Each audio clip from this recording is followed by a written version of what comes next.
Movie के start में हम एक आदमी को देखते हैं जिसका नाम होता है ट्रेंजियो। ट्रेंजियो उस टाइम एक एयरपोर्ट पर जाता है और जब वो एयरपोर्ट पर जाता है तो हम उसे काफी परेशान देखते हैं। देखने से लग रहा था कि शायद उसकी कोई फ्लाइट मिस हो गई है, लेकिन असल में उसकी फ्लाइट मिस नहीं हुई थी, बल्कि सच तो कुछ और ही था। इसके बाद रिसेप्शन पर जाता है और वहाँ से पूछता है कि वेस्ट जाने वाली फ्लाइट कब निकलेगी। तब उसे बताया जाता है कि 2 घंटे बाद निकलेगी। तभी सुनने के बाद ये टिकट लेता है जिससे कि ये टर्मिनल को क्रॉस कर सकेगा। इसके बाद यहीं पर हम एक लेडी दिखाई जाती है जो कि अपनी एक फ्रेंड जो कि न्यूयॉर्क में थी उससे वीडियो चैट कर रही थी, लेकिन तभी अचानक से उसकी फ्रेंड बेहोश हो जाती है। अब ये देखकर ये लेडी जो एयरपोर्ट पर थी ये काफी परेशान हो जाती है क्योंकि इस टाइम ये अपनी फ्रेंड की मदद नहीं कर सकती। यहाँ पर कुछ लोग टीवी देख रहे होते हैं, लेकिन तभी वो देखते हैं कि एक न्यूज रिपोर्टर न्यूज देते देते बेहोश हो गई है। और सिर्फ वही नहीं बल्कि बाहर और भी बहुत सारे ऐसे लोग हैं जो बेहोश होकर जमीन पर पड़े हुए हैं, लेकिन किसी को भी इसकी वजह नहीं पता। अब जो लोग ये न्यूज देख रहे थे उन्हें लग रहा था कि ये जरूर कोई ना कोई जोक है, क्योंकि इस तरह एकदम से लोग बेहोश कैसे हो सकते हैं। लेकिन ट्रेंजियो जानता है कि ये कोई जोक नहीं है, बल्कि ये एक सीरियस सिचुएशन है। यहाँ पर ट्रेंजियो कहता है कि ये अब उसका टाइम है, अब उसे एक्शन लेना चाहिए। इसीलिए वो फौरन से टर्मिनल की तरफ जाता है और वहाँ पर जैसे ही गार्ड डिस्ट्रैक्ट होता है तो ये फौरन से उसकी गन छीन लेता है और सब लोगों से कहता है कि कोई भी मेरे रास्ते में ना आए। इसके बाद ये फौरन से प्लेन की तरफ जाता है और वो फ्लाइट मॉस्को की तरफ जा रही थी और कुछ ही देर में इस फ्लाइट ने उड़ना था। ये प्लेन में मौजूद सभी लोगों को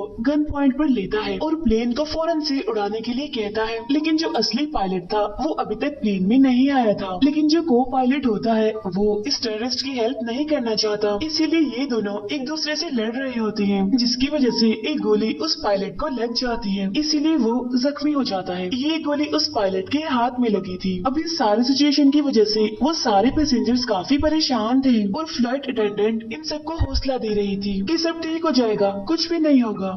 इसके बाद ट्रेंजियो कॉकपिट से बाहर आता है और सबसे पूछता है क्या बोर्ड पे कोई और पायलट है। अब ये सुनकर एक लेडी उठती है जो कि असल में एक रिटायर्ड पायलट थी और ट्रेंजियो के ऑर्डर पर वो आखिरकार टेक ऑफ ले ही लेती है। अब गोली की वजह से प्लेन के एवियोनिक्स टूट चुके थे, इसीलिए कोई भी प्लेन से बाहर नहीं जा सकता था, इसीलिए अब मजबूरन उन सभी को ये सफर करना ही पड़ेगा। इसके बाद ये लोग रिटायर्ड पायलट यानी कि सिल्वी से पूछते हैं कि क्या वजह है कि इतनी इमरजेंसी में टेक ऑफ करवा रहा है, जिस पर वो बताता है कि नेटो में मुझे ऑफिसर असाइन किया गया था और मुझे कुछ ऐसी बातें पता है जो किसी और को नहीं पता। फिर जब बार बार पायलट जिद करते हैं असली वजह पूछने पर तो वो बताता है कि असल में सनरेज डेडली हो चुकी है और अगले दिन के स्टार्ट पर ही सूरज की रेस की वजह से सारे लोग मारे जाएंगे, यहाँ तक कि वो लोग भी जो कि घरों के अंदर होंगे। वो बताता है कि ये तो पहले ही जापान और कोरिया में हो रहा है और अब सूरज का अगला टारगेट ये प्लेन होगा। अगर सूरज की रेस इस पर पड़ गई तो तब इस बात पर वो पायलट यकीन नहीं करते और कहते हैं कि शायद तुम पागल हो। तब ये सुनकर ट्रेंजियो कहता है कि शायद मैं आपको पागल लग रहा हूँ, लेकिन ऐसा है नहीं, मैं पागल नहीं हूँ। वो पायलट मैथ्यू जिसके हाथ में शूट लगा था उसके हाथ से खून बह रहा होता है तो प्लेन में मौजूद एक लेडी जो कि मेडिकल प्रोफेशनल होती है वो ये जिम्मेदारी लेती है कि मैं पायलट की मदद करूंगी। यहाँ पर वो लेडी हॉट नाइफ का यूज करती है ताकि वो उस पायलट के हाथ से उस गोली को निकाल सके। अब इस वजह से पायलट को बहुत ज्यादा दर्द हो रही थी और प्लेन में मौजूद सारे पैसेंजर्स भी उसकी वजह से परेशान हो रहे थे, लेकिन यहाँ पर मैथ्यू जानता था कि उसे सब्र से काम लेना चाहिए क्योंकि सबकी जिंदगी अब उस पर डिपेंड करती है। यहाँ पर मैथ्यू सबको बताता है कि हम उसी जगह पर लैंड करेंगे जहाँ पर लैंड करने का ट्रेंजियो हमें कह रहा है, बजाय उस जगह पर लैंड करने के जहाँ पर हमने सोचा था। यहाँ पर मैथ्यू को लगता है कि फाइटर जेट्स लाजमी आ रहे होंगे उन्हें रेस्क्यू करने के लिए, क्योंकि उन्होंने ये प्लेन इसीलिए उड़ाया था क्योंकि उसे यानी मैथ्यू को गन पॉइंट पर लिया गया था। लेकिन दूसरी पायलट यानी सिल्वी को ऐसा नहीं लग रहा था, उसे नहीं लग रहा था कि कोई उनकी मदद करने के लिए आएगा। वहाँ एक और पैसेंजर को जब ये बात पता चलती है कि सन रेज सबको मार रही है तो उसे इस बात पर यकीन नहीं होता, इसीलिए वो पायलट्स पर शक करने लगता है, यानी कि सारे पायलट्स उनसे झूठ बोल रहे हैं। इस पैसेंजर का नाम अयाज होता है। इसके बाद हम एक और पैसेंजर को देखते हैं जो कि अरबी होता है। ये पैसेंजर एकदम से खांसी करने लगता है और देखते ही देखते बेहोश हो जाता है। अब यहाँ पर अयाज ऐसे प्रिटेंड करता है कि जैसे वो इसकी हेल्प कर रहा है और इसी सब के बीच वो ट्रेंजियो से उसकी गन छीन लेता है। इसके बाद ट्रेंजियो को वॉशरूम में बंद कर दिया जाता है और बाकी सभी पायलट से पूछा जाता है कि आखिर सच क्या है। तब पायलट सबको बताता है कि हम लोग वेस्ट में लैंड करने वाले हैं। वो बताता है कि हमारा प्लेन आइसलैंड में लैंड करेगा क्योंकि ट्रेंजियो चाहता है कि हम वेस्ट में जाएं। तो वहाँ पहुँचने पर पुलिस टेररिस्ट को अरेस्ट कर लेगी और बाकी सब लोगों को आजाद कर दिया जाएगा। वो इन लोगों को सूरज के बारे में भी बताता है। वो बताता है कि ट्रेंजियो को लगता है कि सूरज की रेज लोगों को मार रही है। तब इस पर बाकी पैसेंजर्स को भी याद आता है कि उन्होंने भी काफी अजीब चीजें देखी हैं, इसीलिए वो सभी लोग अपनी अपनी फैमिलीज के लिए परेशान होते हैं। तब इस पर पायलट मैथ्यू उन सबसे कहता है परेशान होने की जरूरत नहीं है, मैं एज अ कैप्टन आप सबकी जिम्मेदारी लेता हूँ और मैं आप सभी को बचा लूंगा। इसके बाद हम देखते हैं कि ये प्लेन वेस्ट में पहुंच जाता है और ये प्लेन आइसलैंड में लैंड करने ही वाला होता है। लेकिन तभी वो पायलट देखता है कि यहाँ पर तो पहले ही बहुत सारे प्लेन्स हैं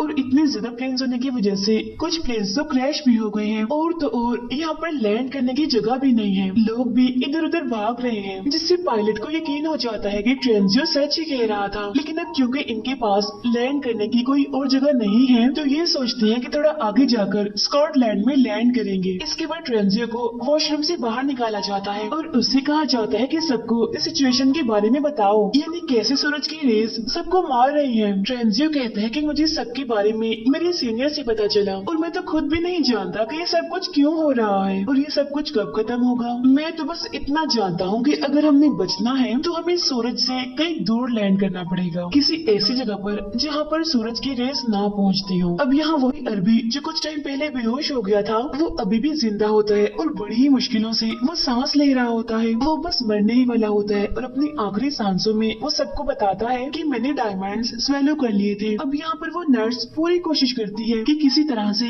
इस आदमी के अंदर से उन डायमंड्स को निकाल दिया जाए, लेकिन उसकी कोशिशें नाकामयाब ही रहती हैं। इसके बाद हम देखते हैं कि ये लोग स्कॉटलैंड में इमरजेंसी लैंडिंग करते हैं। अब ये लैंडिंग काफी मुश्किल थी और प्लेन एक दीवार को हिट करने ही वाला था, लेकिन बड़ी मुश्किलों से कुछ ही सेकंड्स पहले आखिरकार ये प्लेन को रोक ही लेते हैं। अब जैसे ही सारे लोग लैंड करते हैं तो इनके पास बहुत सारे मैसेजेस और बहुत सारे नोटिफिकेशंस आते हैं इनकी फैमिलीज की तरफ से। इंटरनेट पर भी हर तरफ न्यूज चल रही थी जिसमें बताया जाता है कि आधी दुनिया के लोग तो मर चुके हैं सूरज की रेस की वजह से और आधे अभी बचे हुए हैं। ये एयरपोर्ट खाली था क्योंकि लोग यहाँ से भाग चुके थे। अब ये लोग डार्क प्लेस को ढूंढ रहे थे कि कहीं पर भी इन्हें डार्क प्लेस मिले और ये वहाँ पर छुप जाए, जबकि न्यूज में बताया जा रहा था कि अगर सूरज निकलता है तो तब अगर कोई इंसान बंकर में जाकर भी छुप जाए तो वो भी मर जाएगा। अब यहाँ पर इन सभी पैसेंजर्स को भी वेस्ट की तरफ ही फ्लाई करना था, इसीलिए ये सारे अपना जरूरी सामान और सप्लाईज को इकट्ठा करना शुरू करते हैं। इनमें से एक आदमी जो कि अपनी वाइफ के पास वापस जाना चाहता था वो इन सबसे लड़ रहा होता है कि मुझे वेस्ट की तरफ नहीं जाना, इसलिए यहाँ पर उसे अलाउ किया जाता है कि वो वापस जा सकता है। अब इनका अगला स्टॉप था कनाडा और वहाँ जाकर ये अपने प्लेन का फ्यूल दोबारा से भरेंगे और अपने रेडियो को फिक्स करेंगे। कुछ ही टाइम के बाद इंटरनेट ठीक हो जाता है जिससे सभी लोगों को उनके मैसेजेस मिलने लगते हैं और ये मैसेजेस उन सबके प्यारों के आखिरी मैसेजेस थे क्योंकि अब उन सबकी मौत हो चुकी है। तभी एक आदमी सब लोगों को बताता है सूरज की वजह से लोगों की मौत इसीलिए हो रही है क्योंकि इसकी वजह पोलैरिटी है। अब इनमें एक आदमी था जो कि क्लाइमेट एक्सपर्ट था, वो ये जानता था कि सन पोलैरिटी क्या होती है। वो बताता है कि हर 11 साल के बाद सूरज का मैग्नेटिक फील्ड रिवर्स हो जाता है, लेकिन इस बार सूरज के रिवर्स होने की डेंसिटी थोड़ी कमजोर देखी गई। उसका कहना था कि जमीन में हर उस जगह पर गैमा रेज का ब्लास्ट किया गया है जहाँ तक सूरज की रोशनी आती है और इन्हें गैमा रेज की वजह से ही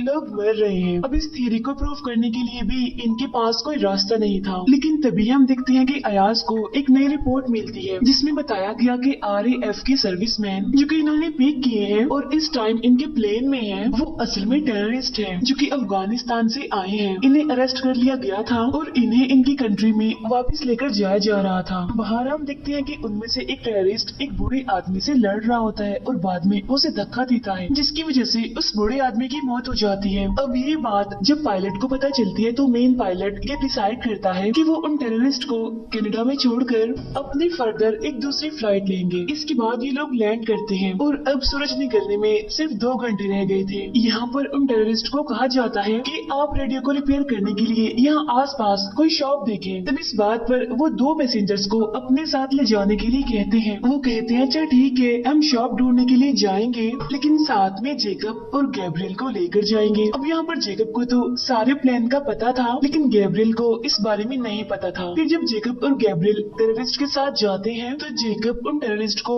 रूम में लॉक करता है और गैब्रियल को अपने साथ लेकर भागना चाहता है, लेकिन गैब्रियल जिसे प्लान का नहीं पता था वो उनको छोड़कर जाना नहीं चाहती थी। जेकब फौरन से प्लेन की तरफ भागता है क्योंकि उसके पास इतना टाइम नहीं था कि वो यहाँ पर खड़े होकर गैब्रियल को उसके साथ जाने के लिए मनाता, इसीलिए वो फौरन से ही प्लेन की तरफ जाता है जबकि टेररिस्ट उसका पीछे कर रहे थे। यहाँ पर गैब्रियल इस सिटी में रह गई थी और उसके बगैर ही प्लेन टेक ऑफ कर लेता है और वो टेररिस्ट जो कि जेकब का पीछा कर रहे थे वो प्लेन की विंडो पर बुलेट से शॉट करते हैं। अगर प्लेन अपना लेवल एल्टीट्यूड मेंटेन रखता है तो ये विंडो नहीं टूटेगी। इस प्लेन में एक बच्चा भी होता है जो कि काफी बीमार होता है और यहाँ पर अयाज उससे बात करने की कोशिश करता है कि शायद वो उसकी कोई हेल्प कर सके, लेकिन उस बच्चे की मदर उसे कहती है कि दूर रहो मेरे बच्चे से, इसे बात मत करो। लेकिन तभी इन्हें हवाई से किसी जगह से रेडियो सिग्नल्स मिलते हैं। अब इन सिग्नल से इन्हें पता चलता है कि हवाई में कुछ पैसेंजर्स हैं जो कि अंडर वाटर बंकर में हैं और उस बंकर की वजह से ही वो अभी तक जिंदा है। अब मैथ्यू पायलट उन्हें बचाने के लिए जाना चाहता था, तब दूसरी पायलट कहती है कि हमें तो ये भी नहीं पता कि मैसेज क्लियर भी है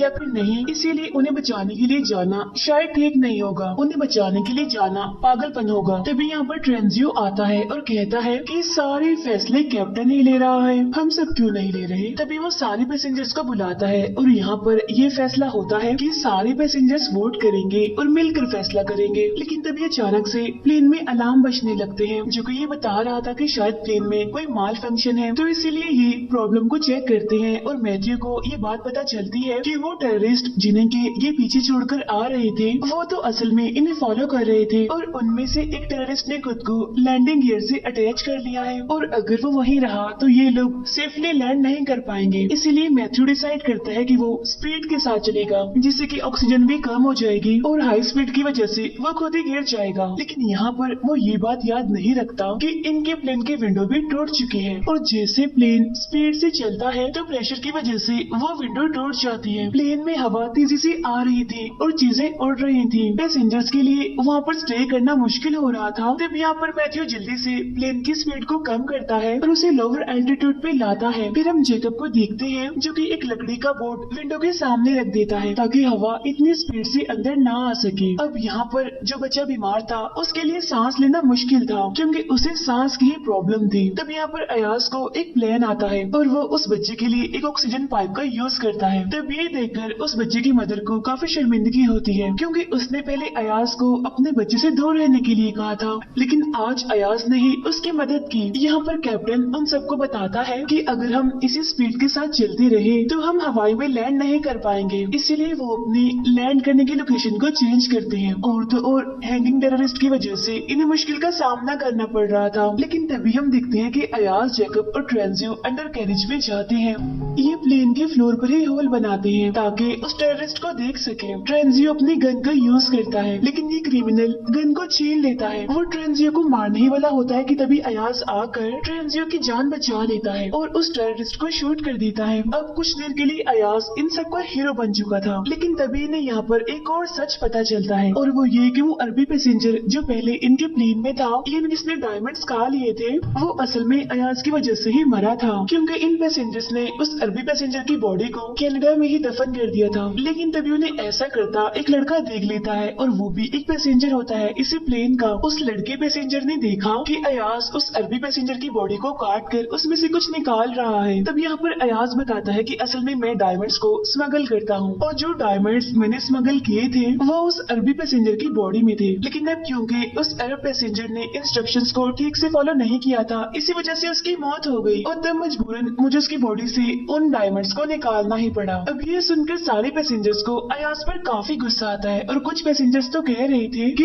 इसको भी टेररिस्ट की तरह प्लेन से बाहर निकाल दिया जाए, लेकिन ज्यादा पैसेंजर्स तो अयाज के हक में ही थे। अब क्योंकि ज्यादा वोट यही थे कि इसे प्लेन में ही रहने दिया जाए, इसीलिए उसे सिर्फ हैंडकफ्स कर दिया जाता है। इसके बाद ये लोग एक जगह पर लैंड करते हैं और वहाँ से ये प्लेन में फ्यूल डालते हैं। अब यहाँ पर हम देखते हैं कि इनके पास जो क्लाइमेट एक्सपर्ट है वो एक बड़ी अजीब बात कहता है कि वो फ्रूट्स जो वो कनाडा से लेकर आए हैं उनका कोई टेस्ट नहीं है, यानी उनका कोई जायका नहीं है। उसका कहना था कि गामा रेज इतने स्ट्रॉन्ग हैं कि उनकी वजह से फ्रूट्स का फ्लेवर भी चला गया और अगर ऐसा ही रहा तो गामा रेज फूड का मुकम्मल स्ट्रक्चर ही चेंज कर देंगे, जिसके बाद वो शायद कुछ हफ्तों बाद ही भूख की वजह से मर जाए। मैथ्यू काफी देर से ड्राइव कर रहा था और अब वो उस क्लाइमेट एक्सपर्ट से कहता है कि हमने उस जगह पर जाना है जहाँ पर सूरज की रेस ना पड़ती हो, इसीलिए इन बातों के बारे में हम बाद में सोचेंगे। फिर हम दूसरी पायलट को देखते हैं जो कि मैथ्यू से कह रही थी कि तुम काफी थक गए हो, अब तुम्हें रेस्ट करना चाहिए, क्योंकि काफी देर से वो प्लेन चला रहा था और उसे अब नींद आ रही थी थकावट की वजह से। और जाहिर सी बात है कि इस वजह से बाकी पैसेंजर्स की जान भी खतरे में थी। अब सारे पैसेंजर्स उसके पास आकर उसे काफी मनाते हैं और कहते हैं कि आपको सोना चाहिए। वो कहता है ठीक है मैं सो जाऊंगा, लेकिन अभी नहीं, बाद में, अभी मुझे प्लेन ही चलाना है। लेकिन तभी इन्हें एक और रेडियो सिग्नल मिलता है जिससे इन्हें कन्वर्सेशन तो ठीक से सुनाई नहीं दे रही थी, बस एक बात सुनाई दे रही थी जिसमें कहा जा रहा था तारा 17। अब बहुत जल्द इन्हें समझ आ जाती है कि जो आदमी उनसे बात कर रहा है असल में वो एक एस्ट्रोनॉट है जो कि स्पेस में है।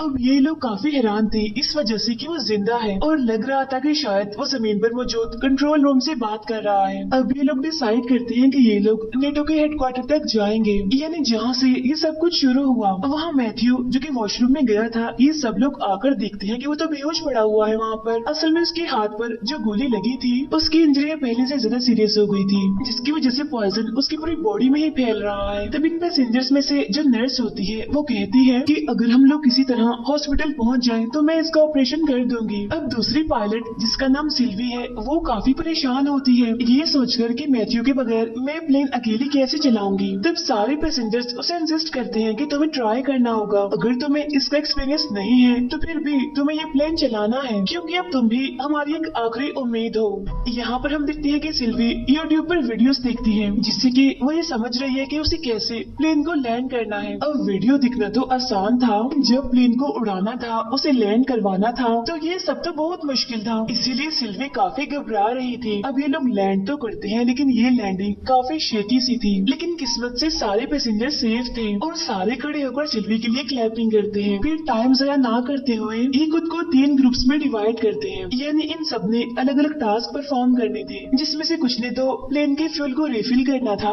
जबकि कुछ लोगों ने मैथ्यू को हॉस्पिटल पहुंचाना था और जो ट्रेंजियो और अयाज थे उन्हें नेटो के हेडक्वार्टर जाना था। हॉस्पिटल में हम देखते हैं कि यहाँ पर बहुत सारे पेशेंट्स हैं जो कि जमीन पर पड़े हुए हैं और सारे के सारे मर चुके हैं। तब नर्स उन सबसे कहती है कि इन्हें देखकर परेशान मत हो और मेन फोकस ये रखो कि हमने मैथ्यू की जान बचानी है। फिर वो बच्चा जो बीमार था उसकी मदर को हम देखते हैं जो कि अपने बच्चे के लिए अलग अलग चीजें जमा कर रही है, जैसे कि दवाइयाँ और वो चीजें जो उसके लिए जरूरी है। उधर हम देखते हैं नेटो के हेडक्वार्टर को जहाँ ट्रेंजियो सबको कंट्रोल रूम में लेकर जाता है। अब इनके पास इतना टाइम नहीं था कि ये सारी फाइल्स को चेक करते, इसीलिए ये सर्वेलेंस वीडियो को देखने का डिसाइड करते हैं कि शायद इन्हें उन वीडियोस में कुछ मिल जाए। तब इनमें से एक मेंबर थोड़ा दूर होता है तो हम देखते हैं कि ट्रेंजियो की अयाज के साथ फाइट हो जाती है। यहाँ पर ट्रेंजियो एक्सीडेंटली अयाज को हिट करता है जिससे कि अयाज बेहोश हो जाता है और उसकी बॉडी से बहुत सारा खून निकलने लगता है। वहाँ इनका एक दूसरा मेंबर जो कि एक रिकॉर्डिंग लेने में कामयाब हो जाता है। असल में इस रिकॉर्डिंग में कुछ ऑफिशियल्स बातें कर रहे थे, ये बातें एक डैम के नीचे बने बंकर के बारे में थी और उसी जगह का नाम था तारा 17, यानी सेम वही जगह जिसके बारे में इन्होंने रेडियो में भी सुना था। अब जिस लड़के ने ये रिकॉर्डिंग ली होती है उसका नाम रिक होता है। अब इन्हें जाकर ये बात अपने बाकी मेंबर्स को बतानी थी, लेकिन तभी हम देखते हैं कि ट्रेंजियो आकर रिक को बताता है कि मैंने अयाज को मार दिया है। तब रिक आकर देखता है कि उसकी पूरी बॉडी खून में लथपथ है।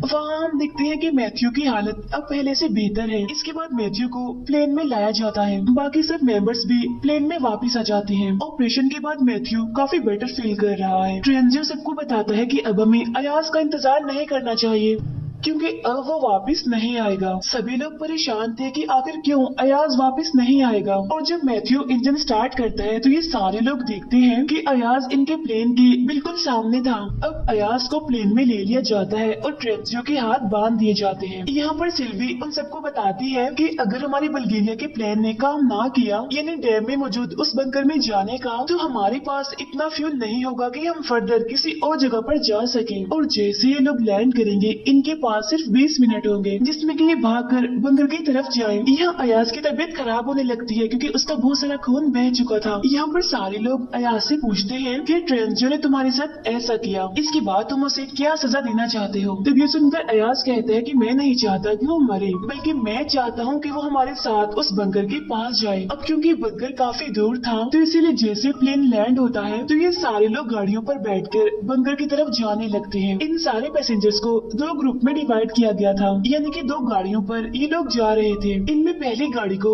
सिल्वी ड्राइव कर रही थी और दूसरी गाड़ी को ड्राइव कर रहा था अयाज। अब क्योंकि खून निकलने की वजह से अयाज की तबीयत खराब होती है, इसीलिए अयाज और उसके साथियों की गाड़ी क्रैश हो जाती है। लेकिन पहली गाड़ी जिसे कि सिल्वी चला रही थी वो काफी दूर पहुंच चुकी थी। सिल्वी जल्दी से एक टर्न लेती है और एक आधे खुले हुए गेट से अंदर एंटर कर जाती है। अब एक पैसेंजर इस गेट को टच भी करता है लेकिन वो पीछे की तरफ गिर जाता है क्योंकि उस गेट में करंट था। अब इन्हें यहाँ पर ये बात पता चलती है कि इन्हें बटन को प्रेस रखना है जब तक ये सारे पैसेंजर्स अंदर नहीं आ जाते। और बटन प्रेस करना इसीलिए जरूरी है क्योंकि जब तक बटन प्रेस रहेगा तो गेट भी ओपन ही रहेगा। यहाँ पर ट्रेंजियो कहता है कि मैं बटन को प्रेस रखूंगा और तब तक सारे पैसेंजर्स अंदर आ जाए। यहाँ सिल्वी ट्रेंजियो के हाथों को बांध देती है क्योंकि उसे शक था कि कहीं ट्रेंजियो उन्हें धोखा न दे दे, इन्हें जैसा कि उसने अयाज के साथ किया। वो ट्रेंजियो से कहती है कि तुम्हें तभी आजाद किया जाएगा जब सारे मेंबर्स अंदर आ जाएंगे, यानी कि वो सारे मेंबर्स भी जो कि अयाज के साथ उसकी गाड़ी में थे। ट्रेंजियो के हाथों को बांधकर सिल्वी और बाकी सारे मेंबर्स अंदर चले जाते हैं। उधर अयाज अपने सारे मेंबर्स को लेकर लेफ्ट टर्न लेता है, यानी वो एक डिफरेंट टर्न लेता है और वो एक डिफरेंट गेट से डैम की बंकर में एंटर करता है। अब क्योंकि ये लोग किसी और गेट से आए थे इसीलिए ट्रेंजियो वहाँ पर अकेला रह गया था, जबकि वहाँ पर सारे मेंबर्स अब बंकर के अंदर पहुँच चुके थे। अब इन सभी लोगों को फाइनली मिलिट्री के लोग वेलकम करते हैं और वो इन्हें बताते हैं कि आप सब अब बिल्कुल सेफ हैं। लेकिन ट्रेंजियो तो बाहर ही रह गया था। वो यहाँ पर अपने गॉड से अपनी की गई गलतियों की माफी मांगता है और सूरज को फेस करने के लिए तैयार होता है। अब प्लेन के सारे पैसेंजर्स तो बच जाते हैं लेकिन सूरज की रेस की वजह से ट्रेंजियो मारा जाता है और इसी के साथ ही ये मूवी यहीं पर एंड हो जाती है।